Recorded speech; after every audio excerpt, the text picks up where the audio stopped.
Hello, and welcome back to the Brotherhood. Round 4, we have Shaddol on the left versus H.A.T. So this is going to be a very interesting duel, in my opinion. We have one of the very, very good decks of last format, which is H.A.T, which is a familiar Yugi tuber playing H.A.T is Jamie the Kid 00, Jamie Walkinshaw. He is a good friend of mine, and just luckily I picked it out of the hat and it was him. Mainly because I wanted to get a Shaddol feature on here for you guys to see, to be honest. And it would be quite nice to, just get a high-level Shaddol that was on table 3. This has been taken from table 3, and yeah. So first off, we start with the Mermello, which is going to search out probably the bottomless. Excuse me, which it does. So there is that CP Super Bottomless, very, very nice if you do ask me. So I realised that in my previous ones I've been a bit quiet. It's because I don't want the players to overhear me, and I feel that if obviously they overhear me, it's going to be a disadvantage, and we don't want that. I would probably take the Sanctum from that Pot of Duality, which Jamie looks like he's about to take, and he does. Sanctum is a very good choice to take because it puts your opponent under a bit of pressure, knowing that you already have it. So it kind of makes them hold back on the plays that they're playing and thinking about. So it's definitely a great choice. And one that I would definitely recommend people actually, taking if you can take that Sanctum. And we have the 4 back row set. Is that, yeah, 4 back row with those golden sleeves. So there, we already know that there is a Sanctum and there is a bottomless.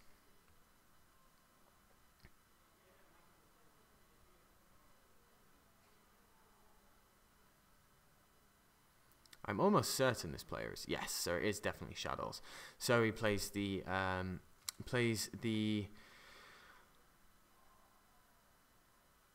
Shadow Games there. Shadow, I had to double check which one that was. Apologies. So that is the Shadow Games. Excuse me while I take a drink.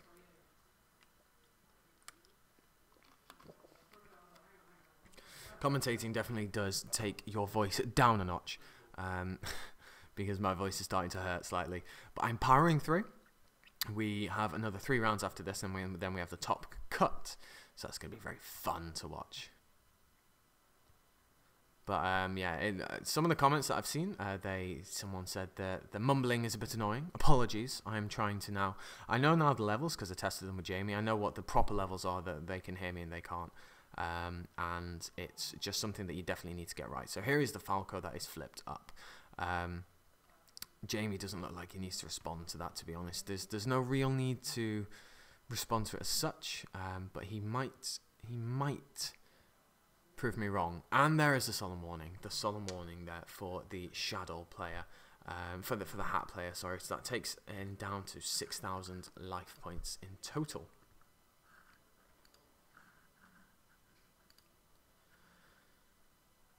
So this is going to be a very interesting match. I always wondered that how this actual match would kind of play out. And the interesting thing about Tom's list is that he is actually playing Majesty's Fiend.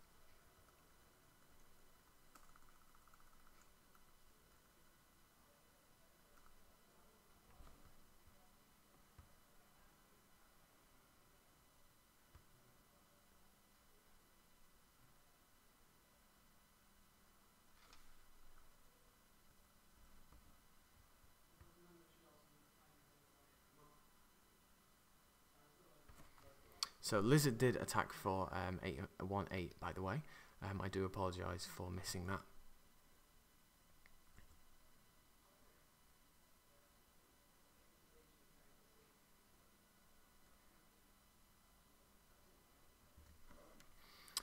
As I said, it's very difficult to do life points at the exact same time.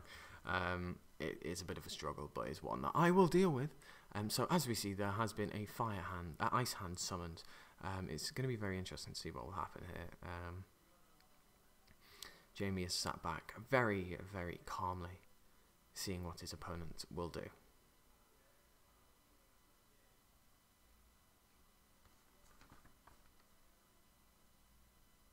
So it is very interesting about Tom's deck list with Shaddol's. So there's a Torrential Tribute. That's an interesting choice of card because the Ice Hand will still get the effect.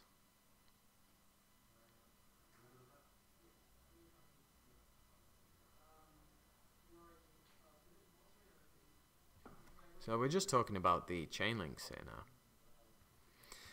But as I said, going back to Tom's deck list, it's very interesting because he runs 2 Majesty's Fiends, 2 Lilas, a Mathematician, well 3 Mathematicians, and a Caius, with also the Monarch Stormforth. So it's a very interesting deck list if you do ask me. And it's just something that you don't really see that often. We're just talking about the actual just chain links and the effects resolving and such. So core will actually still die because it technically occupies the zone, and that is that basically. So he's deciding whether to summon it in attack or defense.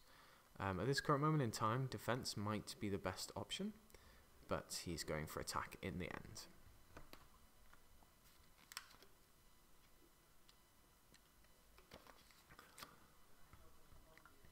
Shadow Core activates and sends, I think he sent Hedgehog to the grave, and that adds the beast to his hand.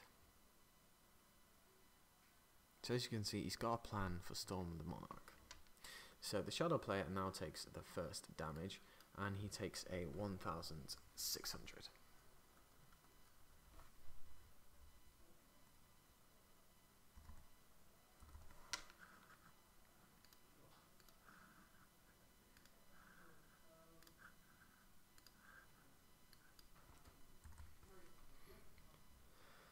So there is the Storm of the Monarch. This card, Stormforth, is pretty good, but it gets bottomless, unfortunately. So we knew that the bottomless was there, but now it's interesting as the Hat player does have the Sanctum still, and he's Corner Haunted, and he has brought back Momelo.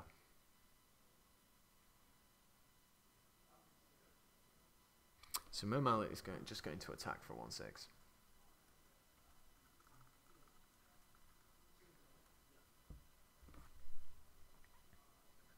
So that does bring the Shaddol player down to a very, very nice 5,000 life points.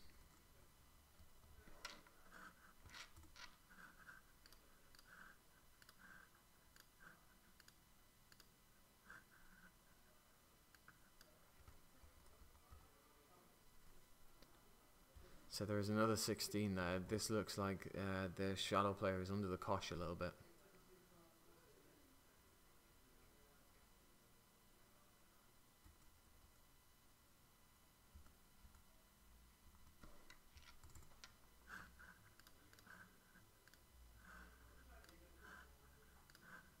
So Allure Darkness is played here, which will hopefully give him many, many outs. Allure Darkness is a great card, obviously, in Shaddolls. In any dark-based deck, as you can see, that he gets rid of the Hedgehog, but he also has the Shadow Fusion in hands, and there is the Shadow Fusion.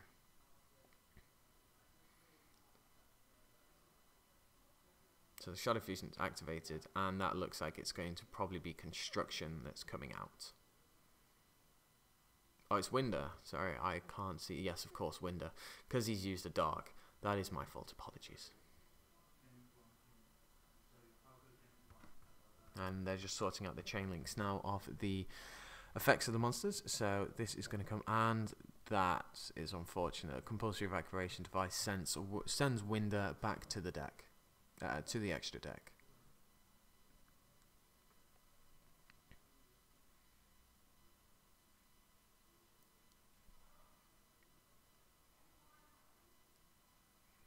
So it is now Jamie's turn, which is the Hat player. Thinking about his possibilities. There are a few options that he could have for himself.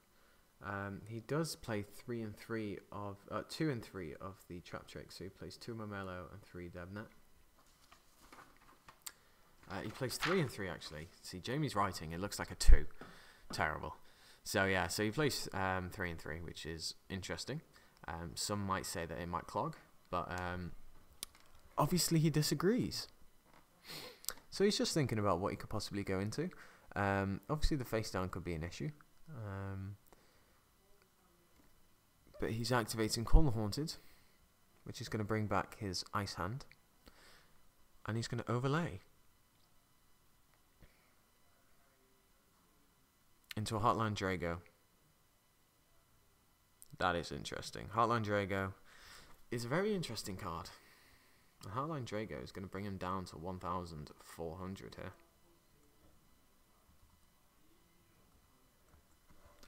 So that Heartland Drago putting in work. Now it now puts the opponent under, the Shadow player, under some real serious issues, because he needs to get Heartland Drago off the field. Otherwise, next turn he's going to die. And he's just past turn. If there is an MST here, this will be game. But there is no MST, so it passes to the Hat player. Hat player is now thinking he has nothing to lose by just activating Heartland Drago's effect again, to just attack, because if he then, gets rid of the resource, that's the back row, he can then start going off again. But he is going for, he's going for this. So he's going for the Trap Chicks plays, and that is game one. So that popping back row is just too powerful. We didn't see what the popping back row was, but nevertheless, that is game one.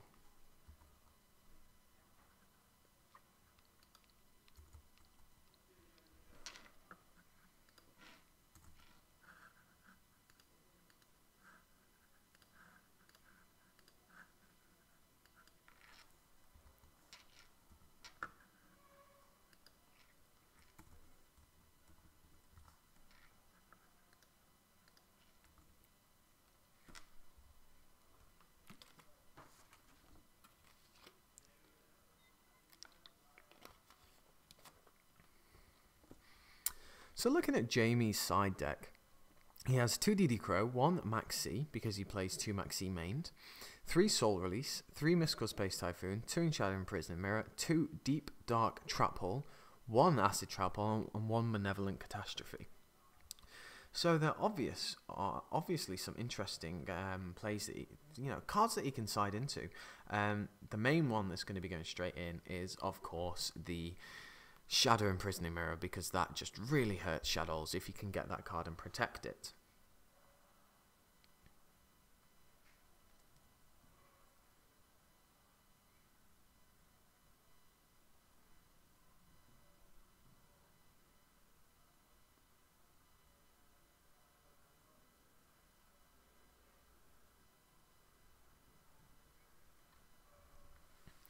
Siding is still commencing, and I hope that the volume on this recording is now better, so that you can actually hear me. I do realise that it might be a bit quiet for some people, so I do apologise for that if you are struggling to hear me. But as I said in previous matches, I don't want the opponents to actually hear me, because I'm in the room next door, and while I am a little bit further away, and there is a door in the way, I don't want them to overhear, because I am discussing the cards that they have in their possession, and I don't want to give either opponent an advantage as to what they have in their hands, because that will drastically change the plays that they will make. So with the side deck of the Shaddol play, he has 3 Shadow Imprisoning Mirror, which is not that useful in this matchup.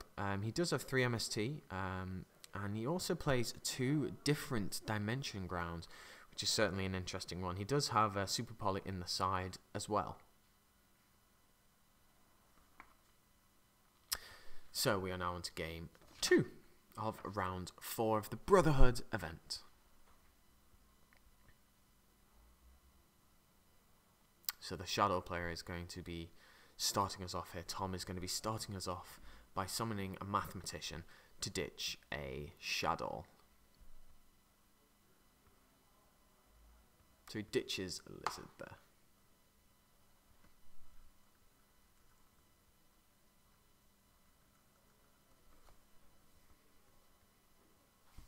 So Lizard is going to get him the effect.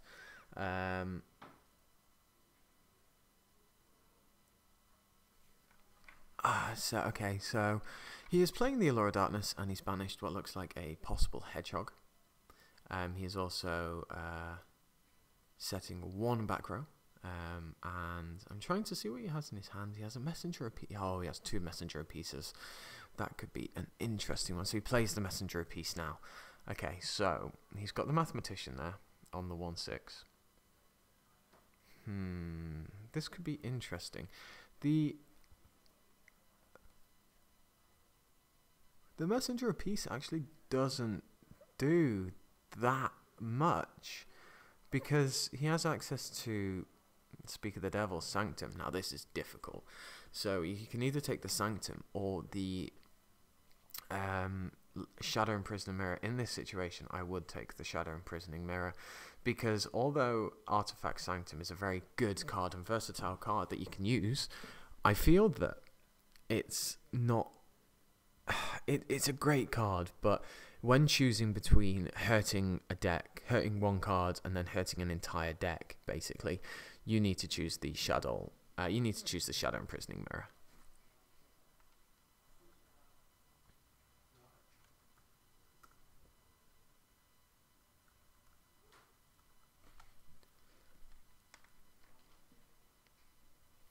I also realised that I've misspelled Shaddol.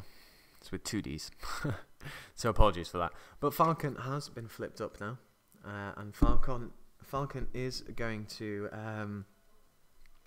target one monster in his graveyard.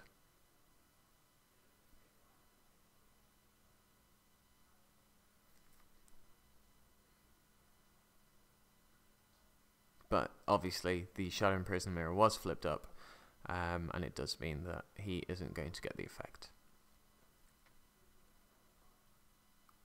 And into the fray comes an Ice Hand. Ice Hand is certainly an interesting choice here, and he's going to punch that Falcon in the face. So Ice Hand has a 1,400 attack, so the Shadow player takes a total of 800.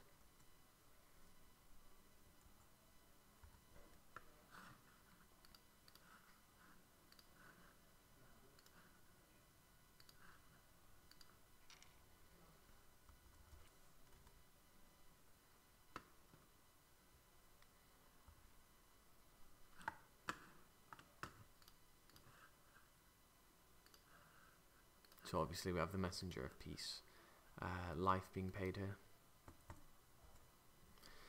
So the Ice Hand is going to crash into the Mathematician, but here is where the different dimension ground is played.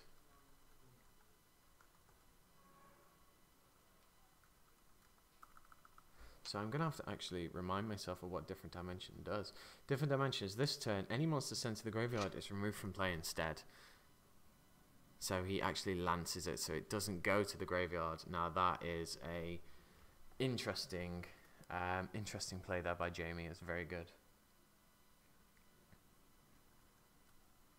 So Mathematician was on 1,500, and he goes down because of the 800. He goes down to 700.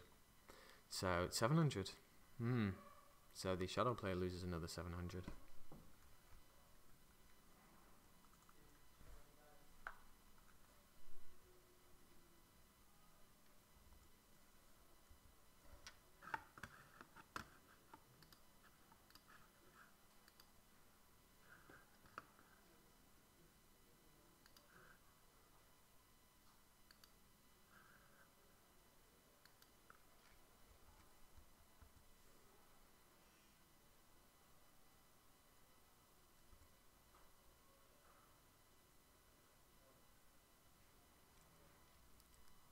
So this is an interesting match, as I said earlier. He does have the Messenger of Peace. But as I said, I don't believe it's actually doing all that much. The Messenger of Peace is certainly an interesting thing that he has, but I just don't believe that it's actually helping him all that much. Oh, that's 2 Ice Hands there. That's 2,800 on board if he can't stop them. So there's 1 dimensional prison. And he takes the other one. So that leaves the Shadow player on 4,900.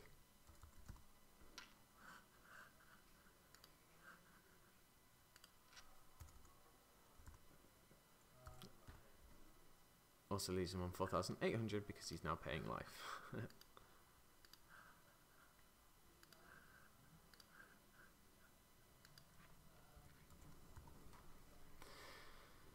So it just seems to be a lot of beatdown now because of the Ice Hand and the Shadow Imprisoning Mirror. Shadow Imprisoning Mirror proving to be very, very useful.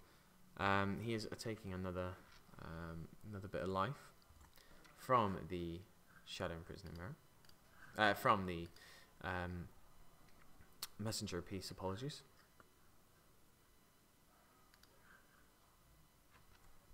So he's attacking again. Like, this is very, very difficult for the other player because there's just literally nothing he can do. He's paying another 100 life points. Slowly killing himself.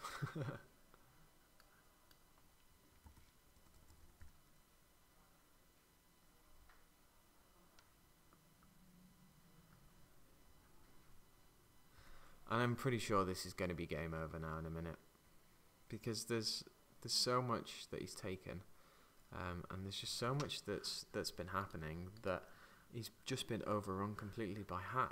Shadows aren't doing very well here, and it's quite surprising. I would have thought we would have seen more, but the Shadow player just seems to have all the outs. The Hat player just has all the outs. Unfortunately, they've gone and dropped a card, which is that there. But if you look at Jamie's hands, he has a lot of outs as well. He did just draw the Moral Tech, which is a very unfortunate card to draw, because you just don't want to draw the card.